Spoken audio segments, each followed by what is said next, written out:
الحمدللہ رب العالمین والعاقبۃ للمتقین والصلاۃ والسلام علی صادق الوعد الامین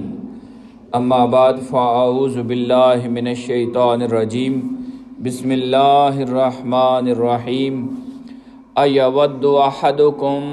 ان تکون لہ جنۃ من نخیل واعناب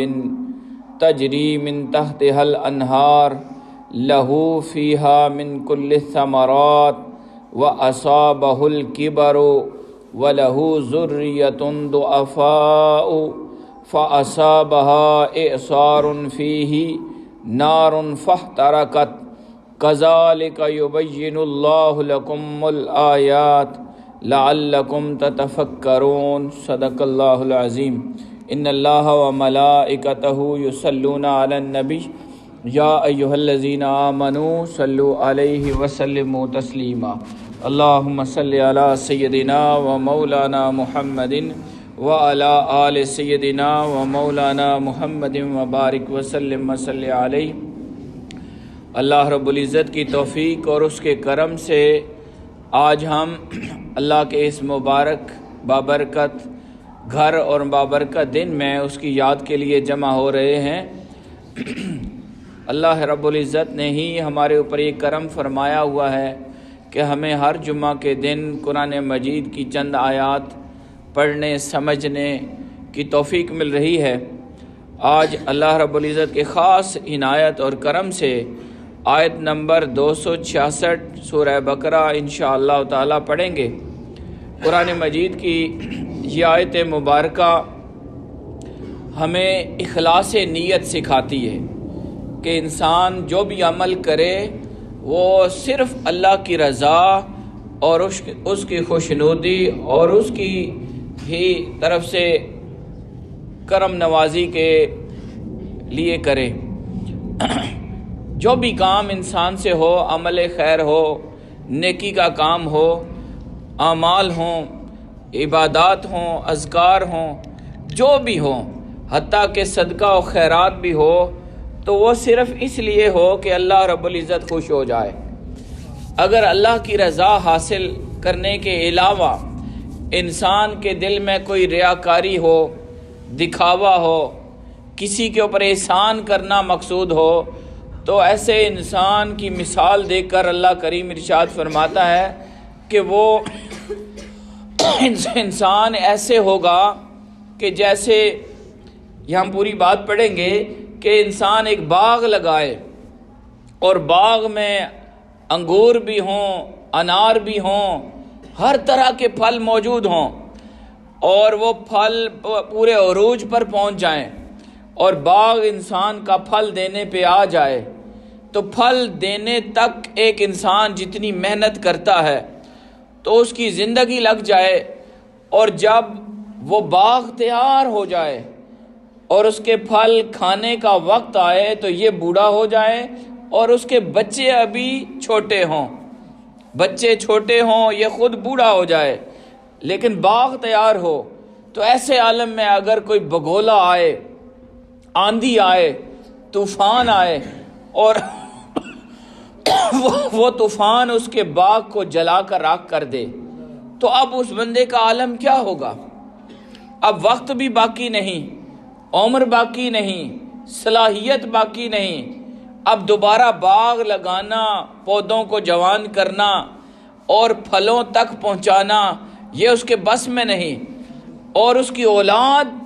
اس کے ساتھ کام کرنے کے قابل نہیں، تو ایسے آدمی کا حال کیا ہوگا؟ یہ بات مثال دے کر ہمیں اللہ رب العزت آنے والے مستقبل کو سنوارنے کے لیے اللہ جی ہمیں ہدایت دیتا ہے۔ فرمایا ایود احدکم، کیا تم میں سے کوئی شخص یہ پسند کرے گا، کیا تم میں سے کوئی چاہے گا؟ آ کا معنی ہوتا ہے کیا، حمزہ استفہام میں سے کہتے ہیں۔ ایود احدکم، کیا تم میں سے کوئی یہ پسند کرتا ہے، ان تکون لہ جنۃ، کہ اس کے لیے کہ اس کے پاس ایک باغ ہو، کس چیز کا؟ من نخیل، کھجوروں کا، وعناب، انگوروں کا، اور فرمایا تجری من تحتہا الانہار، اس باغ کے اندر کھجوروں کے پودوں کے نیچے سے اور انگوروں کے پودوں کے نیچے سے پانی بھی جاری ہو، نہریں چل رہی ہوں اس کے نیچے سے۔ کیا تم میں سے کوئی ایسا شخص ہے جو یہ پسند کرے کہ اس کا ایک باغ کھجوروں والا، انگوروں والا ہو؟ اور اس کے علاوہ بھی فرمایا لہو فیہا من کل الثمرات، اس باغ میں اس کے لیے ہر طرح کے پھل بھی ہوں، یعنی یہ انگور بھی ہو، کھجور بھی ہو، اور بھی پھل ہوں، پوری رونق ہو، باغ آباد ہو، اور ہر چیز اس کے اندر موجود ہو، ہر پھل ہو۔ لہو فیہا من کل الثمرات، اس کے لیے اس کے علاوہ انگوروں کھجوروں کے علاوہ بھی پھل ہوں ہر قسم کے۔ اور ایسے عالم میں وَأَصَابَهُ الْكِبَرُ، اس کو بڑھاپا آ جائے، وہ بوڑھا ہو جائے، اب باغ تیار ہے اور انسان بڑھاپے کا شکار ہے۔ اور فرمایا وَلَهُ ذُرِّيَّةٌ ضُعَفَاءُ، اور ایسے عالم میں اس کی اولاد، اس کی ذریت، اولاد ناتواں ہو، کمزور ہو، کم عمر ہو، تو ایسے عالم میں کیا ہو؟ فَأَصَابَهَا إِعْصَارٌ، تو ایسے عالم میں ایک بگولا آ جائے، ایک طوفان آ جائے، فِيهِ نَارٌ، جس میں آگ ہو، فَاحْتَرَقَتْ، اور وہ باغ جل جائے۔ کیا تم میں سے کوئی ایسے چاہتا ہے کہ اس کا باغ ہو، کھجوروں کا، انگوروں کا، ہر طرح کے پھل ہوں اور ہر طرح کے میوے ہوں، ہر شے اس کے اندر تیار ہو جائے، اور وہ بوڑھا ہو اور بچے اس کے چھوٹے ہوں؟ ایسے عالم میں اگر وہ باغ جل جائے، کیا تم میں سے کوئی چاہتا ہے؟ ہم میں سے کوئی ایسے نہیں چاہتا۔ کذالک یبین اللہ، اسی طرح اللہ تمہارے لیے بیان کرتا ہے الآیات، اپنی نشانیاں، لعلکم تتفکرون، تاکہ تم غور و فکر کرو۔ حاضرین، جیسے میں نے عرض کیا، ایک مثال دے کر اللہ کریم ہمیں سمجھاتا ہے۔ ہم نے پچھلی آیات پڑھی کہ انسان اللہ کے نام پر اگر ایک دیتا ہے تو خدا اس کو 10 یا 700 گنا تک بڑھا کے عطا کرتا ہے۔ اور اس کی مثال ہم نے پڑھی، جیسے ایک دانے کے بدلے 7 سٹے اگتے ہیں، 7 بالیاں اگتی ہیں، ہر بالی میں 100 دانے، تو ایک دانہ ہم ڈالتے ہیں 700 اللہ واپس کرتا ہے۔ اور فرمایا اگر چاہوں تو میں مزید بڑھا دوں، یہ اللہ کے فضل کی بات ہے۔ پھر ساتھ ہمیں آداب سکھائے کہ یاد رکھنا، اللہ کے نام پر دینا، اللہ کے نام پر خرچ کرنا، لیکن احسان نہ کرنا، احسان مندی سے بچایا، اور کہا احسان کسی کے اوپر نہیں کرنا، نہ اس کو تکلیف دینی ہے کہ میں نے تمہیں یہ دیا، میری وجہ سے تم ایسے ہوئے، اللہ کی رضا کے لیے کرنا۔ اور اگر ایسے کیا تو تمہارا حال یہ ہوگا، جیسے ہم نے پہلے مثالیں پڑھی کہ جیسے ایک باغ ہے، ایک زمین ہے جو ایک پتھر کے اوپر ہے، نیچے پڑ ہے، پتھر ہے، اوپر مٹی نظر آتی ہے، اور انسان اس میں بیج ڈالتا ہے، ہل چلاتا ہے، لیکن تیز بارش وابل آ کر اس کے کھیت کو، اس کی مٹی کو، اس کے دانوں کو لے جاتی ہے، تو اس کے ہاتھ کچھ بھی نہیں آتا۔ ایسے انسان کے ہاتھ کچھ بھی نہیں آتا جو اللہ کے نام پر دیتا تو ہے لیکن ساتھ احسان چڑھاتا ہے، ساتھ لوگوں کو تکلیف دیتا ہے۔ بس اسی طرح یہ بات بھی یہاں پر فرمائی گئی کہ لوگوں، تم جو بھی عمل کرو، تمہاری زندگی کی جو بھی نیکی ہو، جو بھی عمل خیر ہو، اس کے اندر اخلاص ہونا چاہیے، اللہ کی رضا تمہارے دل میں ہو، کہ تمہاری خواہش یہ ہو کہ میں یہ عمل صرف اس لیے کر رہا ہوں کہ میرا رب مجھ سے راضی ہو جائے اور مجھے خدا کی خوشی مل جائے، اس کے علاوہ کوئی اور کام نہ ہو۔ یہ پھر مثال دے کر اللہ پاک فرماتا ہے کہ دیکھو، کیا تم میں سے کوئی ایسا بندہ ہے جو یہ چاہے گا کہ اس کا باغ جب تیار ہو جائے اور وہ بوڑھا ہو، بچے چھوٹے ہوں، تو ایک آگ جلا کر خاک کر دے اس کو، اور نہ اس کے پاس عمر باقی ہو، نہ وسائل ہوں، نہ مددگار کوئی ہو، تو ایسے عالم میں، اس بڑھاپے میں اس کی زندگی کیسے گزرے گی؟ اس بات کو غور کرو اور سمجھو کہ تم نے اگر نیکیوں کا باغ لگایا ہے، تم اچھے اعمال کرتے ہو، صدقہ و خیرات کرتے ہو، اللہ کی یاد کرتے ہو، لوگوں کے ساتھ بھلائی کرتے ہو، تم جو بھی اعمال خیر کرتے ہو یاد رکھنا اس میں ریاکاری نہ ہو، دکھاوا نہ ہو، احسان نہ ہو، کسی کو تکلیف دینا نہ ہو۔ اگر ایسے کیا تو پھر یاد رکھنا پھر حال یہ ہوگا جیسے یہ باغ والا بندہ ہے کہ وہ محنت کرتا رہا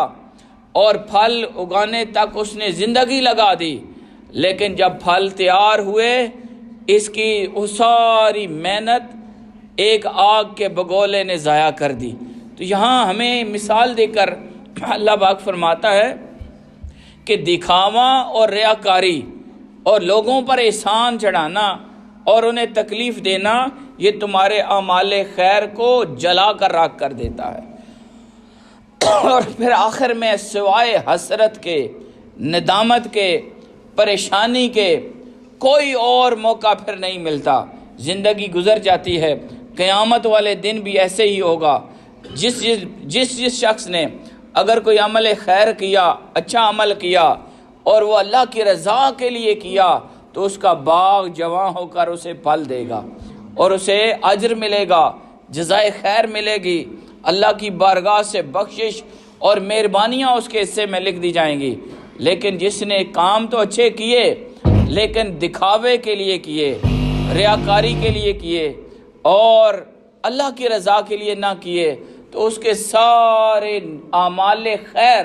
نیکی کے کام بھی رائیگاں چلے جائیں گے اور اسے کچھ بھی حاصل نہیں ہوگا، اور وہ وقت ایسا ہوگا کہ دوبارہ عمل کرنے کا وقت بھی انسان کے پاس نہیں ہوگا۔ حاضرین گرامی،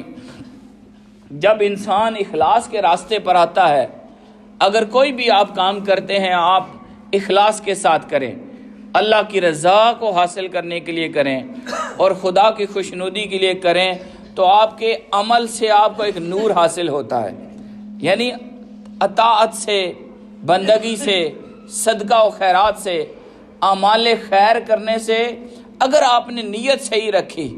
اخلاص سے نیت ہوا تو آپ کو ایک نور ملتا ہے اور وہ نور بڑھتا چلا جاتا ہے اور آپ کے لیے ایک خاص خوشی ملتی ہے۔ انسان اللہ کا ذکر کرے یا صدقہ و خیرات کرے یا مخلوق خدا کی خدمت کا کوئی عمل کرے لیکن اللہ کی رضا کے لیے کرے تو اس کے دل کو ایک خوشی، ایک نور ملتا ہے اور وہ بڑھتا رہتا ہے،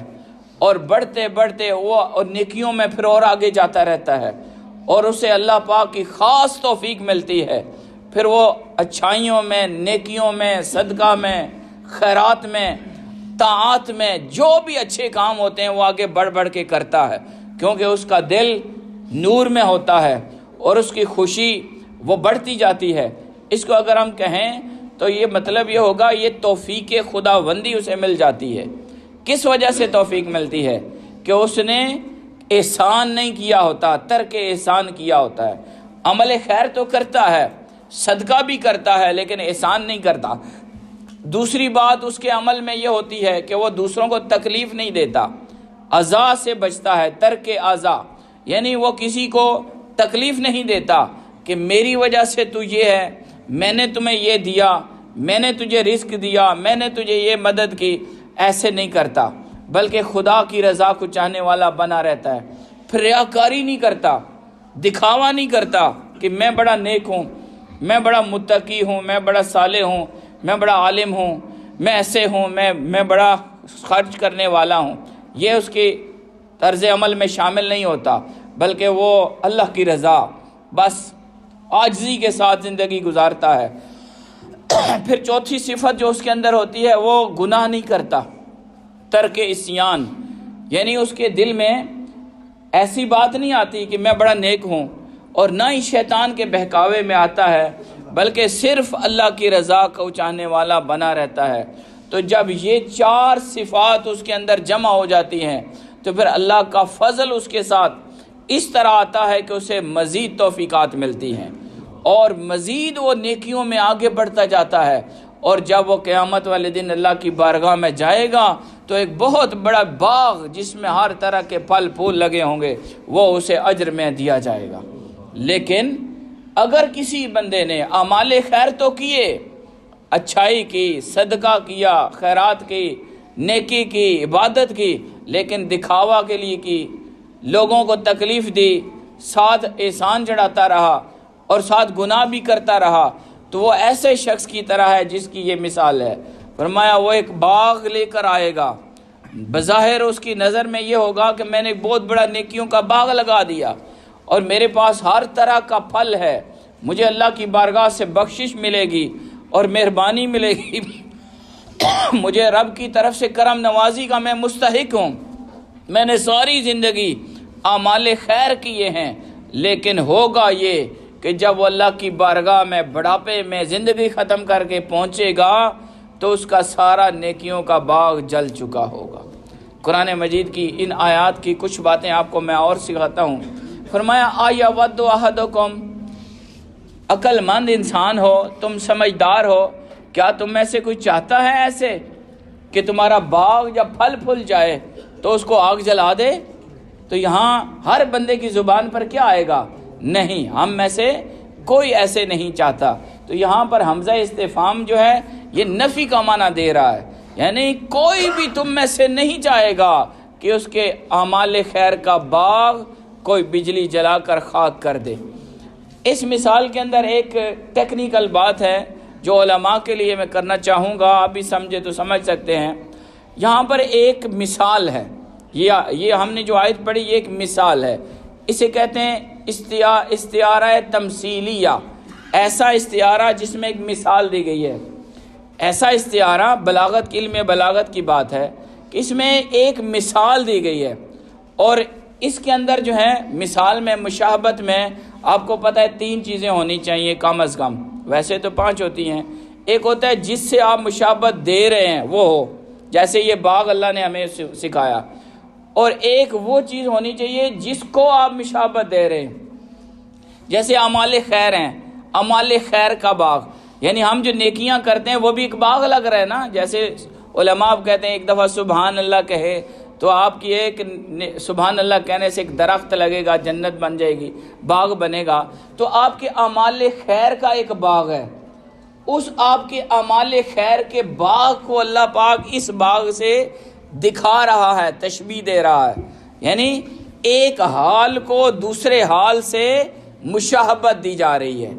نیکیوں کے باغ کو اصلی باغ کے ساتھ مشابہ کر کے دکھایا جا رہا ہے اور آپ کو سمجھایا جا رہا ہے، لوگو جس طرح تم ایک باغ لگاتے ہو، اس میں پھل پھول اگتے ہیں،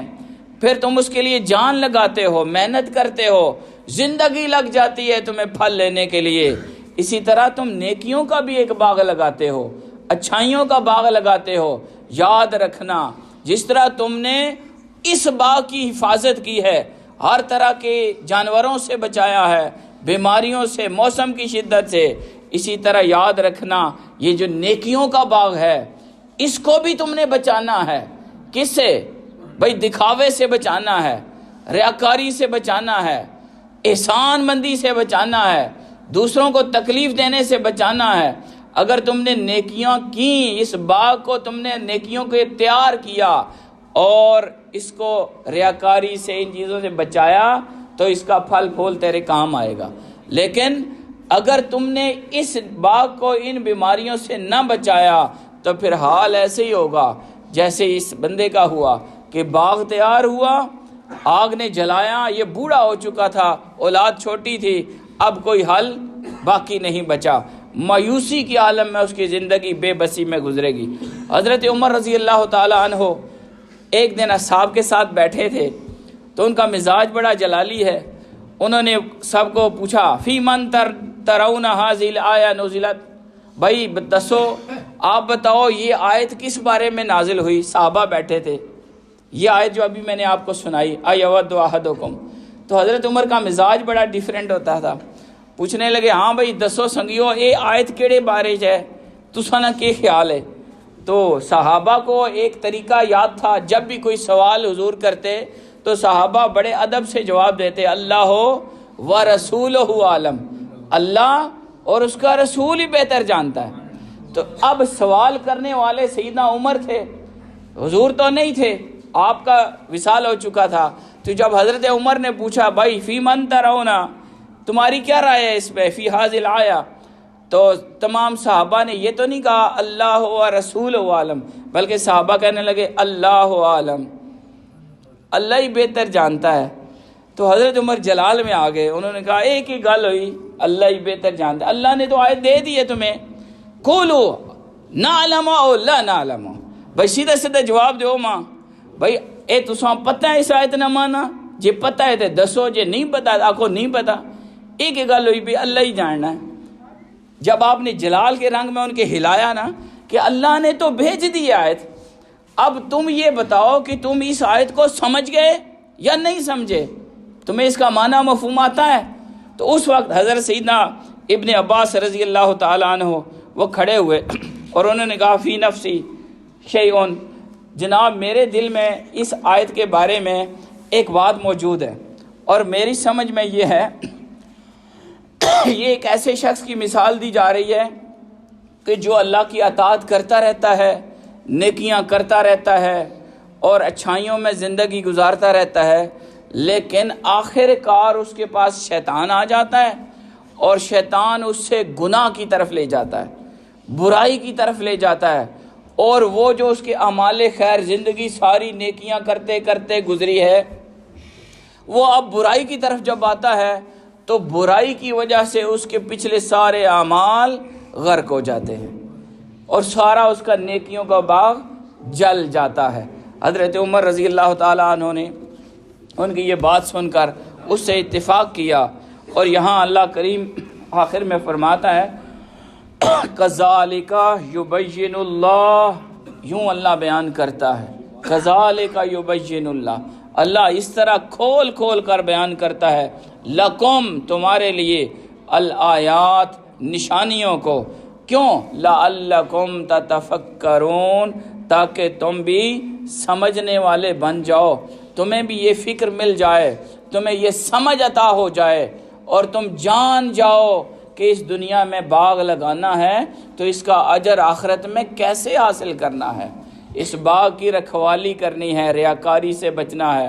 گناہ سے بچنا ہے، احسان مندی سے بچنا ہے، لوگوں کو تکلیف دینے سے بچنا ہے، اور پھر نیکیاں تمہیں اب فائدہ دیں گی، اور اگر ایسے نہ کیا تو لوگوں پھر آخر میں پاس کچھ بھی نہیں آئے گا۔ اللہ رب العزت کی بارگاہ میں دعا ہے مولا پاک جو قرآن پاک کہ ہم نے سنا اس پر ہمیں عمل کی توفیق عطا فرما، اور ہم سب کو حضور علیہ السلام کا سچا غلام بنا۔ وما علینا الا البلاغ۔